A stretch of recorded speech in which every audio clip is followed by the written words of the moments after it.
안녕하십니까. 고용과 노동에 관한 유익한 정보를 제공하는 부산고용노동처입니다. 저번 영상에서는 청년 구직활동 지원금을 지원 대상 요건과 그리고 지원 금액, 지원 기간에 대해서 알아보았는데요. 오늘도 청년 구직활동 지원금에 대해서 좀 더 구체적으로 알아보는 시간을 준비를 했습니다.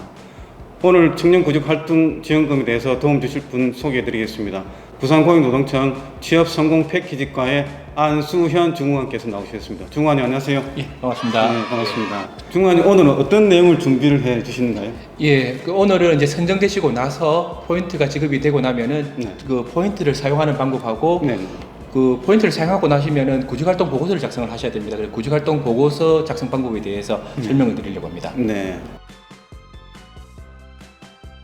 예, 선정이 되시고 나면은 제일 먼저 이제 온라인 청년센터로 다시 들어가셔야 되는데 거기 들어가시면 이제 마이 페이지라는 것이 있습니다. 그 마이 페이지에서 예비 교육을 신청하시고 그리고 카드 발급 방법을 신청하시면 됩니다. 예비 교육은 이제 1부하고 2부로 나눠져 있는데 1부는 카드 사용 방법 그리고 구직활동 보고서 작성 요령 등을 안내해 드리고 2부에서는 청년 구직자들이 필요한 취업 특강이 진행이 되어 있습니다. 예비 교육을 수료하시게 되면은 최종 선정이 되시고 그 다음 달 1일 발급받은 클린카드를 통해서 포인트를 받으실 수가 있습니다.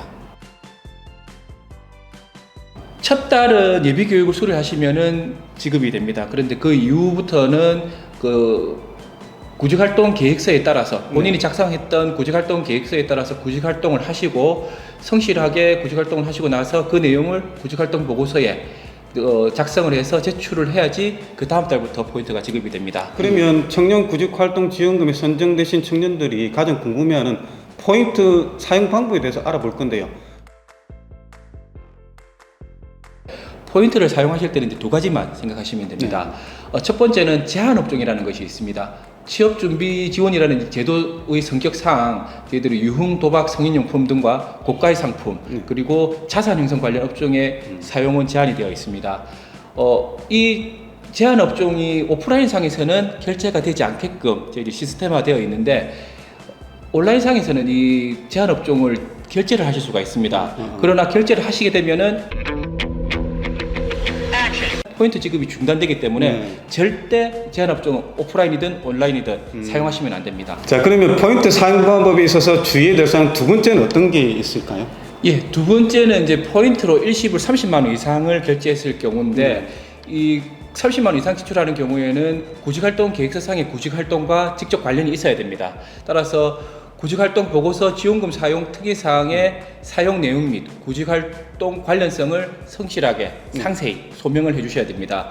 30만 원 미만의 경우에는 뭐 구직활동 과정에서 발생하는 비용까지 폭넓게 인정이 되는데 학원 수강료, 시험 응시료, 교재 구입비, 그다음에 독서실비뿐만 아니고 이제 소방공무원이나 경찰공무원은 요새 많이 준비를 하시는데 그런 분들은 뭐 운동 도구 구입이라든지 이런 것도 다 사용이 가능하시고 면접을 보는 과정에서 발생하는 교통비나 식비 또 증명사진, 필기구, 노트 등 문구류를 구입하실 때도 사용이 가능하십니다.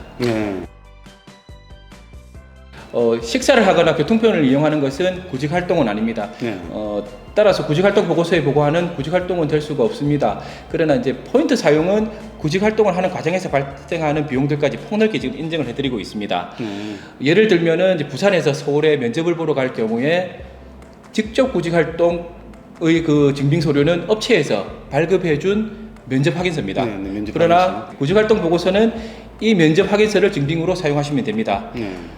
그리고 면접이라는 구직활동을 하시면서 그 과정에서 발생한 비용들은 포인트로 사용을 하셔도 됩니다. 구직활동하는 과정에서 발생되는 간접적인 비용도 포인트 사용으로 인정이 될 수 있다 그 말씀이네요. 예, 맞습니다.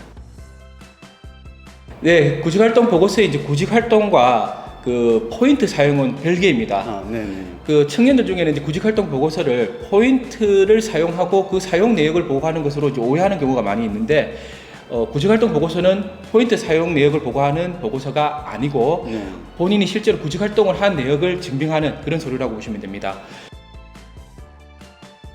구직활동 보고서는 이제 크게 세 부분으로 구성이 되어 있습니다. 첫 번째는 구직활동 계획서상 한 가지 이상 구직활동을 이행하고 그 내용을 최소 한 가지 활동을 증빙 서류를 첨부해야 합니다. 증빙 자료를 증빙 자료로서는 면접 확인서, 학원 영수증, 도서 구입 영수증 같은 공식적인 자료를 제출하시면 됩니다. 두 번째는 지원금 사용 특이사항 부분입니다. 여기에는 일시불로 30만 원 이상 지출했다면, 아까 말씀드렸던 네. 일시불로 30만 원 이상 지출했다면은 사용 내용 및 구직활동 관련성을 충실히 작성해서 상세하게 소명을 해주셔야 됩니다. 세 번째는 이제 취업, 창업, 진학 여부를 기입하는 기타 특이사항 부분이 있습니다. 첫 번째 부분을 작성을 해야지만 보고서가 제출이 됩니다. 첫 번째 부분을 작성을 하시고 준빙 서류를 한 가지 이상 첨부를 하셔야지 보고서가 제출이 되고, 두 번째와 세 번째는 상황이 발생하였다면은 반드시 기재를 해서 제출을 해주셔야 합니다. 첫 번째가 아까 말씀해주신 구직활동 이행하는 증빙서류를 반드시 기입해야 되고, 두 번째, 세 번째는 상황이 생기면 그때 추가적으로 기입해야 된다. 그 말씀입니다. 맞습니다. 예. 매월 20일까지 네. 또 온라인 청년센터로 온라인 청년센터에서 제출을 하셔야 되고, 가끔씩 21일이 지나서 다음날 출근해 보면 21일 날 전화가 오셔서 네. 깜빡하고 제출을 못했다고 그렇죠. 하시는 네. 분들이 계신데, 뭐 20일이 지나서 제출하시면은 다음 달 포인트가 지급이 되지는 않습니다. 아, 지급이 되지 않네요. 예, 미제출의 경우에는 아예 다음 달 포인트가 지급이 되지 않고, 미제출이 두 번의 경우에는 아예 요 포인트 지급이 중단이 되어 버립니다. 그리고 보고서 미제출로 포인트가 지급되지 않더라도 구직 활동을 하시고 보고서를 작성을 하셔야지 다음 달에 포인트가 지급이 됩니다. 20일까지 구직활동 보고서를 제출해야 되는데 깜빡 잊고 20일을 넘겼다 하면은 그 달에는 지급이 되지 않고, 예, 포인트가 지급되지 않더라도 그 구직활동 한 거를 다음 달에 지원을 받을 수 있다. 예, 보고서를 제출해야지 그 다음 달에 받으실 수가 있습니다. 그러네요. 소멸되는 건 아니다. 그 말씀이시죠? 예, 그러니까 6번 중에서 이제 한 번을 못 받게 되시는 겁니다. 아, 그래. 예. 그러면 소멸되는 거네, 그죠? 한 번은 소멸되는 겁니다. 좀 중요한 내용이네, 그죠? 예, 예. 그래서 꼭 제출을 해주셔야 됩니다. 매월 20일까지 구직활동 보고서를 제출하면은 최대 6개월간 50만 원씩 해서 300만 원을 지원받을 수 있는데, 한 번 깜빡 잊고 20일까지 제출하지 않으면은 300만이 아니라 총 받을 수 있는 지원금은 250만이다. 맞습니다. 아, 그렇네요. 꼭 이 부분 꼭 중요하니까 20일까지 잊지 말고 알람 설정해 주셔가지고 제출하는 거 잊지 않으셔야 될 것 같습니다. 포인트 유효기간은 2개월입니다. 2개월. 예, 카드를 언제 발급받았느냐와 관계없이 매월 1일이 기산일입니다. 그래서 예를 들어서 9월 1일이 이제 기산일이 되고 9월 3일 날 네. 개인적인 사정으로 9월 3일 날 카드를 발급받았다 하더라도 매월 1일이 기산일이기 때문에 9월 1일로부터 2개월이 되는 10월 말일까지 포인트를 사용하셔야 되고, 그때까지 사용하지 않으시면은 9월 달에 발급받은 포인트 중에서 미사용 포인트는 소멸이 됩니다. 오늘 청년 구직활동 지원금에 대해서 많은 정보 알려주신 안수현 주임관님 감사합니다. 예. 오늘 영상 보시고 많은 도움이 되셨다면 구독과 좋아요 버튼 그리고 알람 설정해 주시는 거 잊지 마시고요. 다음 시간에는 더욱더 유익한 정보로 찾아뵙도록 하겠습니다. 오늘 영상 여기까지고요. 이상으로 고용과 노동에 관한 유익한 정보를 제공하는 부산 고용노동청이었습니다. 감사합니다.